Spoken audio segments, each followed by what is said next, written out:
Gegara arisan perseteruan internal di Perkumpulan Pembinaan Mental Karate Kyokushinkai kian meruncing. Hal ini tampak pada persidangan lalu. Usman Wibisono ditetapkan sebagai terdakwa atas sangkaan pencemaran nama baik sehingga jaksa menjerat perbuatan terdakwa sebagaimana yang diatur dalam pasal 310 ayat 1 KUH Pidana atau pasal 311 ayat 1 KUH Pidana. Sangkaan dan jeratan pasal di atas didakwakan terhadap terdakwa yang berimbas terdakwa melalui penasehat hukumnya melakukan upaya hukum eksepsi dakwaan jaksa penuntut umum dari Kejaksaan Negeri Surabaya, yakni Siska. Beberapa inti dalam eksepsi diantaranya, dakwaan tidak cermat, obskur libel dan dakwaan jaksa bersifat imajiner. Sebagaimana jeratan pasal 310 atau 311 yang diterapkan jaksa apakah sudah tepat? Penasehat hukum terdakwa beranggapan percakapan dalam grup via chat WhatsApp bersifat tertutup dan terbatas sehingga sangat jelas penerapan dakwaan jaksa tidak tepat. Dalam eksepsi penasehat hukum terdakwa meminta sang pengadil yaitu R. Yushartiarso, yang memeriksa, mengadili perkara ini, agar menyatakan dakwaan jaksa tidak dapat diterima karena dakwaan prematur. Dari Pengadilan Negeri Surabaya, jurnalis Basudewa TV mengabarkan. Mengirimkan kata-kata yang menyerang kehormatan atau nama baik seseorang dalam chat grup WhatsApp terjadi pada bulan Maret 2022. Namun faktanya, berdasarkan bukti yang diajukan jaksa sendiri dalam berita acara pemeriksaan penyidikan, secara terang dan jelas jika bukti chat tersebut terjadi pada tanggal 15 April 2022. Selanjutnya jaksa mempertegas dalam pasal 3 dakwaan pertama yang berbunyi, sangat jelas dulu berapa uang arisan yang ada pada penampungan arisan BCA nomor sekian dan seterusnya. Dalam konteks dakwaan tersebut di atas, maka jaksa menganggap chat yang berbunyi sangat jelas dulu berapa uang arisan yang ada pada penampungan arisan BCA nomor 0883551777 dan seterusnya diposting oleh terdakwa pada tanggal 24 Maret 2022. Namun berdasarkan bukti chat dalam BAP, chat tersebut diupload oleh terdakwa pada tanggal 15 April 2022. Dengan fakta ini artinya peristiwa tersebut belum ada. Mengapa demikian? Kita ketahui bersama pelapor melaporkan perkara ini pada tanggal 25 Maret 2022, sehingga akan sangat janggal jika yang dilaporkan adalah menyangkut kejadian atau peristiwa yang belum terjadi, akan tetapi baru terjadi pada bulan depannya, yakni kejadian pada bulan April 2022. Kami menilai jaksa penuntut umum tidak begitu mencermati kejanggalan ini sehingga terdakwa mendakwa terdakwa dengan dakwaan yang demikian, sehingga dakwaan jaksa penuntut umum adalah dakwaan yang tidak cermat dan obskur. Bahwa selain itu dalam dakwaan kedua surat dakwaan jaksa penuntut umum menjelaskan bahwa terdakwa telah menunjuk saksi Erik Sastrodikoro, saksi Bambang Pirasa dan saksi KPK Chandra Srijaya Pradogo dengan tuduhan pada intinya memiliki kewajiban mengembalikan dana keuntungan dari arisan sebesar 11 miliar 85.480.000 kepada perguruan legal karate Kyokushinkai Karate Do Indonesia oleh terdakwa. Tuduhan tersebut sebagaimana termuat pada surat somasi kedua dan terakhir yang kemudian diupload atau diposting oleh terdakwa di grup chat WA forum 1 Bintang pada tanggal 2 Februari 2022. Mencermati uraian dalam dakwaan, kedua jaksa penuntut umum tersebut telah nyata terdapat ketidakcermatan dari JPU dan dapat dilihat dalam surat somasi kedua dan terakhir tertulis secara jelas tertanggal 23 Maret 2022, namun diupload atau diposting pada tanggal 2 Februari 2022. Menurut terdakwa, apakah mungkin mengupload atau memposting sesuatu yang keberadaannya tidak ada? Dari uraian tersebut di atas membuktikan dakwaan JPU merupakan dakwaan yang bersifat imajiner atau didasarkan pada sesuatu yang fiktif dan tidak nyata, sehingga dakwaan jaksa tidak jelas dan lengkap, sehingga apabila mengacu ketentuan pasal 142 ayat 3 KUHP yang berbunyi surat dakwaan tidak memenuhi ketentuan sebagaimana dimaksud dalam ayat 2 huruf B batal demi hukum. Oleh karena itu tidaklah berlebihan sekiranya jika kami mohon kepada majelis hakim untuk menjatuhkan putusan yang menyatakan dakwaan jaksa batal demi hukum. Ketiga, eksepsi dakwaan tidak dapat diterima karena tidak sesuai dengan tindak pidana yang dilakukan. Sebagaimana yang telah kita simak di atas, terdakwa didakwa oleh JPU dengan pasal 310 dan 311 KUHP atas perbuatan terdakwa yang mengupload postingan pada chat grup WhatsApp. Melihat dan mencermati komposisi tersebut, apakah sudah tepat jaksa menerapkan ketentuan KUHP dalam peristiwa ini? Ada baiknya kita melihat aturan pasal 27 ayat 3 Undang-Undang Nomor 11 Tahun 2008 sebagaimana diubah dengan Undang-Undang Nomor 19 Tahun 2016 tentang informasi dan transaksi elektronik.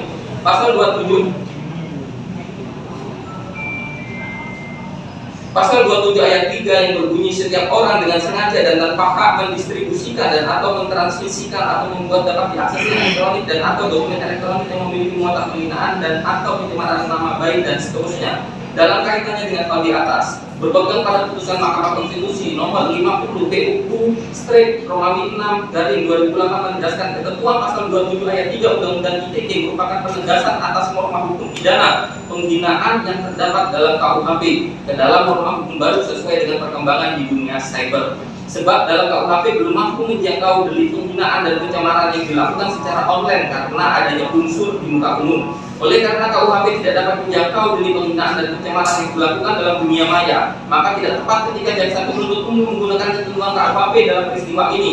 Penggunaan kitab undang-undang hukum pidana dalam peristiwa ini sekaligus juga bertentangan dengan asas lex specialis derogat lege generalis, bahwa hukum atau norma yang khusus mengesampingkan hukum atau norma yang umum. Karena di dalam dakwaan jaksa penuntut umum jelas diterangkan mengenai perbuatan terdakwa yang mengupload postingan pada chat grup dan staff sehingga seharusnya yang hal tersebut menjadi domain atau penerapannya dengan menggunakan Undang-Undang 11 tahun 2008 sebagaimana diubah dan Undang-Undang 19 tahun 2016 tentang informasi dan transaksi elektronik. Selanjutnya, apabila kita menelaah lebih jauh mengenai pasal 27 Undang-Undang nomor 11 tahun 2008 sebagaimana diubah dengan Undang-Undang nomor 19 tahun 2006 tentang ITE, telah diperjelas dengan suatu pedoman implementasi melalui keputusan bersama antara Menteri Komunikasi dan Informatika Republik Indonesia, Jaksa Agung Republik Indonesia, dan Kepala Kepolisian Negara Republik Indonesia nomor 229 tahun 2021, nomor 154 tahun 2021, nomor KB/2/Romawi 6/2021 tentang pedoman implementasi atas pasal tertentu dalam Undang-Undang nomor 11 tahun 2008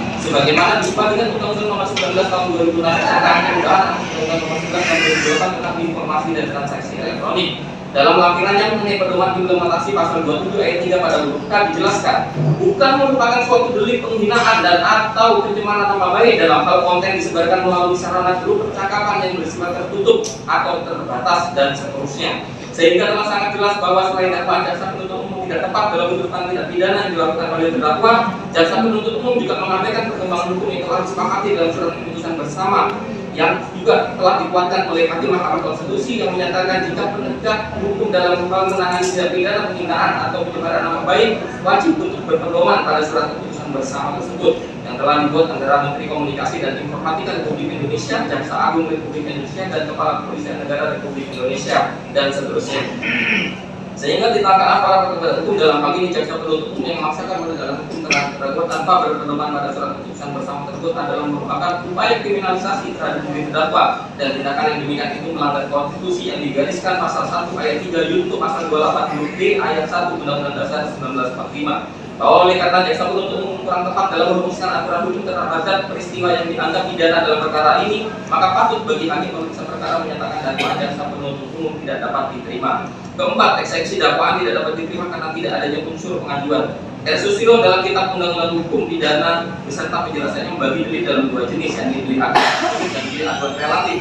Kemudian mengklasifikasikan pasal-pasal termasuk delik aduan absolut dan relatif, yaitu delik aduan absolut terdiri atas tindak pidana yang diatur dalam pasal 284, 287, 293, 310 sampai 319, 332, 322 dan 369. Sedangkan delik aduan relatif adalah tindak pidana yang diatur dalam pasal-pasal 367, 370, 394, 404 dan 411. Masih menurut Susilo dalam delik aduan absolut mengharuskan adanya pengadu dan korban sendiri untuk menuntut peristiwanya, sehingga permintaan dalam pengaduannya berbunyi titik-titik saya minta agar peristiwa dituntut.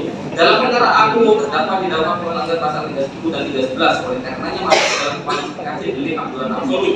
Pengadu disebutkan adalah saksi Erik Sastronegoro, sedangkan dalam surat dakwaan disebutkan bahwa yang dirugikan atas postingan terdakwa dalam grup WA adalah selain saksi Erik juga disebutkan nama Bambang Irwanto dan Chandra Srijaya Prayogo. Dalam kenyataan tersebut seharusnya pengadu dalam perkara ini adalah ketiga orang yang disebutkan telah dirugikan sebagaimana dalam dakwaan jaksa penuntut umum. Hal ini merupakan konsekuensi logis dari kualifikasi tindak pidana yang diatur dalam pasal 30 dan 13 sebagai delik aduan absolut, mengharuskan orang yang dirugikan melakukan pengaduan untuk menuntut peristiwanya. Kurangnya pengadu akan mengakibatkan kurangnya unsur pengadu dalam perkara aku. Oleh karena itu wajar jika kami minta majelis hakim pemeriksa perkara aku menyatakan dakwaan jaksa penuntut umum tidak dapat diterima. Kelima, eksepsi dakwaan tidak dapat diterima karena dakwaan prematur.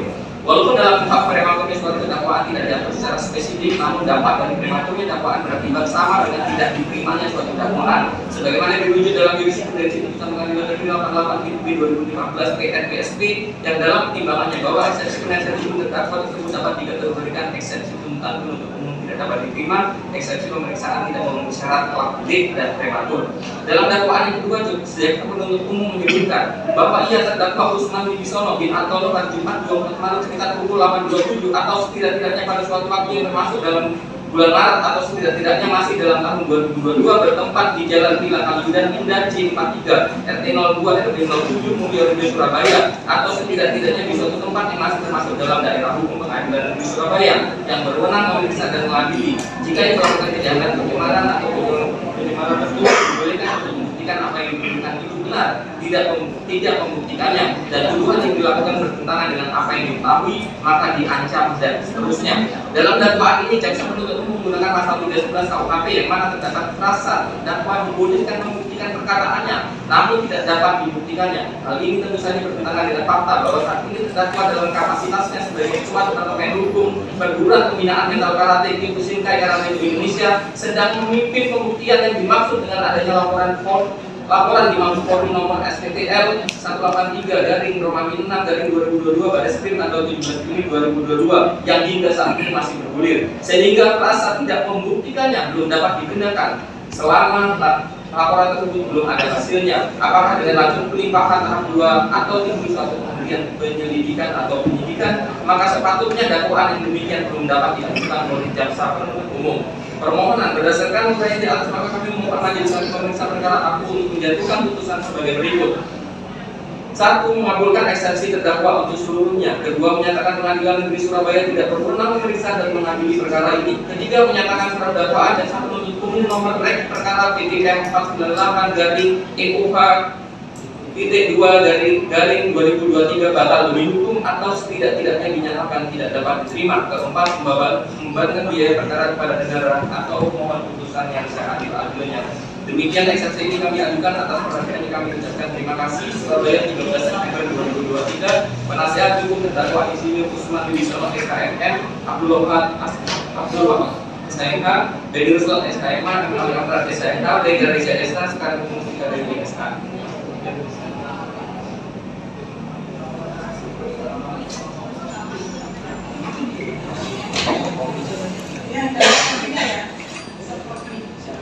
Bisa kopinya dikirimkan dulu.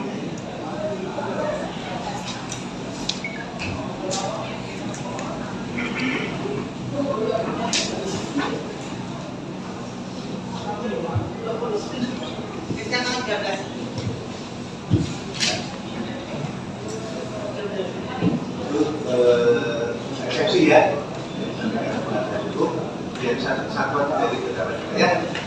Gimana tanggapannya menurut umum?